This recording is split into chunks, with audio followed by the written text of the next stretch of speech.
আজকের রেসিপি দেখলে হয়তো অনেকেরই সেই ছোটোবেলার কথা মনে পড়ে যাবে, কেননা আজ আমি বানাচ্ছি গুড় বাদাম, যেটা আমরা সেই ছোট্টবেলায় দোকান থেকে কিনে খেয়েছি। কিন্তু এখনকার বাচ্চারা আর এগুলো কোথায় খায়? তবুও ঘরে যদি বানান তাহলে হয়তো বাচ্চারা খেতে পারে। তো চলুন, খুব সহজে আজ আমি আপনাদেরকে দেখাবো কিভাবে আপনারাও বাড়িতে গুড় বাদাম বানিয়ে ফেলতে পারবেন। আর এই শীতকালে গুড় খাওয়া খুবই দরকার, কিন্তু বাচ্চারা তো খেতেই চায় না। তবে এইভাবে যদি একটু গুড় বাদাম বাড়িতে বানিয়ে রাখেন তাহলে হয়তো বাচ্চারা কোনো না কোনো সময় একটু মুখে দিতে পারে। তো এখানে আমি 250 গ্রাম বাদাম নিয়ে নিয়েছি, আর বাদামটা একটু পরিষ্কার করে নেওয়ার চেষ্টা করবেন। এবার বাদামটাকে খুব ভালো করে প্রথমে ভেজে নেব। গ্যাসের ফ্লেমটা লোতে রেখে নেড়েচেড়ে বাদামটাকে ভালো করে ভেজে নিতে হবে।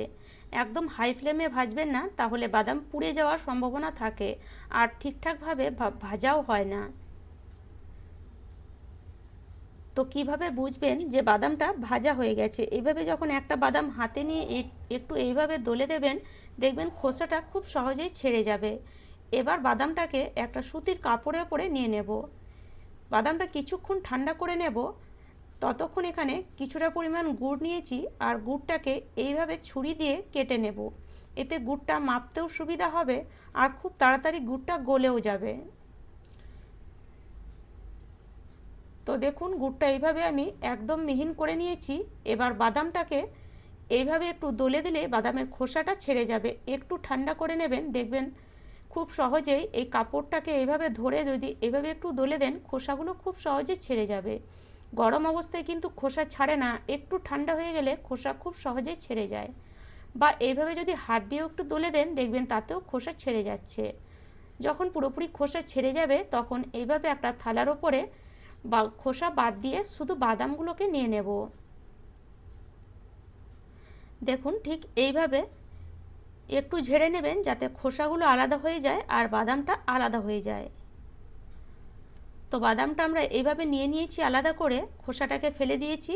এবার এটাকে মাপ করে নেব। মাপ করে নিলে গুড়টা মাপতেও সুবিধা হবে আর মিষ্টিটাও ঠিকঠাক বুঝতে পারবেন। তো এখানে আমি একটা মেজারিং কাপ নিয়েছি, আপনারা যে কোনো বাটি বা ছোট যে কোনো জায়গাতে এটা মেপে নিতে পারেন। তো এই কাপে 2 থেকে আড়াই কাপ এখানে বাদামটা হয়েছে। 250 গ্রাম বাদাম ছিল, তাই আড়াই কাপ বাদাম হয়েছে। তো দেখুন, এটা হলো 2 কাপ আর আধ কাপের মতন থালাতে পড়ে আছে। তো আড়াই কাপ বাদাম নিয়ে নিয়েছি। এবার গ্যাসের মধ্যে আবার কড়াই বসিয়ে দিয়ে দেব আড়াই কাপ গুড়। যেহেতু আড়াই কাপ বাদাম নিয়েছি সেই জন্য আমি আড়াই কাপই গুড় দিলাম। আপনারা চাইলে এর থেকে একটু কমও দিতে পারেন বা একটু বেশিও দিতে পারেন। গুড়টা আপনাদের পছন্দ হিসাবে আপনারা দিতে পারেন, তবে হ্যাঁ, খুব বেশি গুড় দেবেন না। সামান্য একটু জল দিয়ে দিলাম আর গ্যাসের ফ্লেমটা এখন একদম মিডিয়ামে রেখেই গুড়টাকে গলিয়ে নেব খুব ভালো মতন করে। এইভাবে নাড়তে হবে গুড়টা কন্টিনিউ, না হলে কিন্তু গুড়টা তলায় লেগে যেতে পারে। তো গুড়টা একটু গলবে ততক্ষণ এখানে আমি নিয়ে নিচ্ছি একটা বাটার পেপার। এই বাটার পেপারের উপরে গুড়টা ঢাললে কি হবে, গুড়টা নিচে চিটে যাবে না। আপনারা চাইলে থালার উপরে নিয়ে নিতে পারেন, থালাটাকে একটু তেল দিয়ে ব্রাশ করে নেবেন, তারপরে থালার উপরে এই গুড় আর বাদামটা ঢেলে দিতে পারেন। তো বাটার পেপারটা আমি রেডি করে রাখলাম, কেননা এই কাজটা খুব তাড়াতাড়ি করতে হবে। গুড় বাদাম কিন্তু একসঙ্গে যখন আপনারা দেবেন তখন কিন্তু খুব বেশি টাইম নিলে হবে না।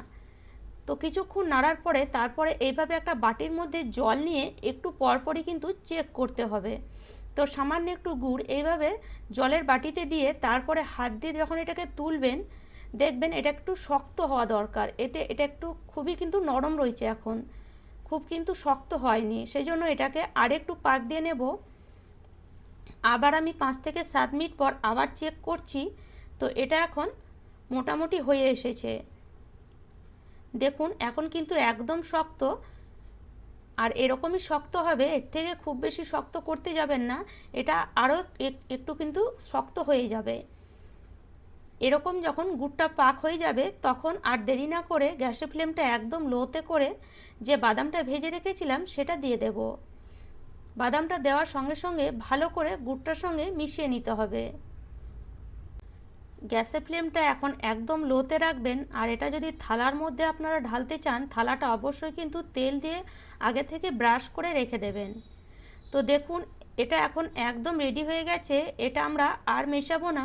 এইভাবে যখন এটা মিশে যাবে গুড় আর বাদামটা, তখন আমরা সঙ্গে সঙ্গে এটাকে বাটার পেপার বা থালার মধ্যে ঢেলে নেব।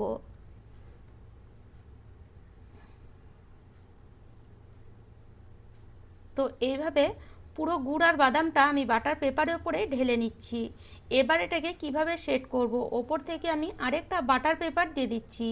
আপনাদের কাছে যদি না থাকে, থালার ওপরে আপনারা আরেকটা থালা নিচে থেকে একটু তেল ব্রাশ করে দিয়ে দিতে পারেন, বা কোনো পেপার একটু তেল ব্রাশ করে বা কোনো প্লাস্টিক তেল ব্রাশ করে দিয়ে দিতে পারেন।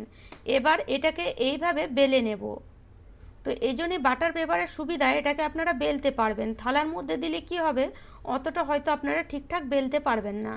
তো পুরোপুরি বেলার পরে আমি 5 থেকে 7 মিনিট ছেড়ে দিয়েছিলাম, তারপরে এটাকে আমি এইভাবে বাটার পেপারটা উপর থেকে আলাদা করে নিলাম।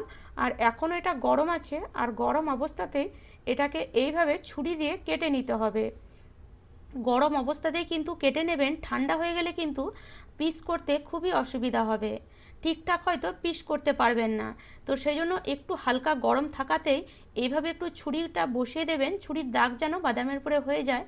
তাহলে পরে যখন আপনারা এটাকে ভাঙবেন, দেখবেন খুব সহজে কিন্তু ভেঙে যাবে, আর ছোট্ট ছোট পিসও তৈরি হয়ে যাবে একদম দোকানের মতন। আর বন্ধুরা, আমার রেসিপি যদি আপনাদের এতটুকুও ভালো লেগে থাকে, তাহলে অবশ্যই একটি লাইক করে দেবেন। আর আমার চ্যানেলে নতুন বন্ধু হয়ে থাকলে চ্যানেলটিকে সাবস্ক্রাইব করে নেবেন এরকম নিত্য নতুন রেসিপি দেখার জন্য। তো দেখতে পাচ্ছেন আমি 4 পিস করে, মানে চকো পিস করে এই বাদামটাকে দাগ দিয়ে নিচ্ছি। এটা ঠিক দোকানের মতন হবে, ছোট ছোট দোকানে মানে 4 কোনা পিসও পাওয়া যায়, আবার একটু লম্বা করে পিসও পাওয়া যায়। তবে যেহেতু এটা আমি ঘরে বানিয়েছি, সেই জন্য এরকম ছোট ছোট পিস রাখলাম। আর দেখতে পাচ্ছেন দেখতে কত সুন্দর লাগছে, একদম দোকানের মতন। তো খুব সহজেই কিন্তু আমরা এই গুড় বাদাম বাড়িতে বানিয়ে ফেলতে পারি। আর বাচ্চাদেরকে যদি এই গুড় বাদাম দেন, তাহলে কিন্তু শীতকালে বাচ্চাদের খাওয়া খুবই দরকার। তো আশা করি আজকের রেসিপিটি আপনাদের ভালো লেগেছে। আর আমার রেসিপি যদি আপনাদের ভালো লাগে, তাহলে অবশ্যই লাইক, শেয়ার অ্যান্ড সাবস্ক্রাইব করে নেবেন আমার চ্যানেলটিকে। তাহলে চলুন আজ এই পর্যন্ত।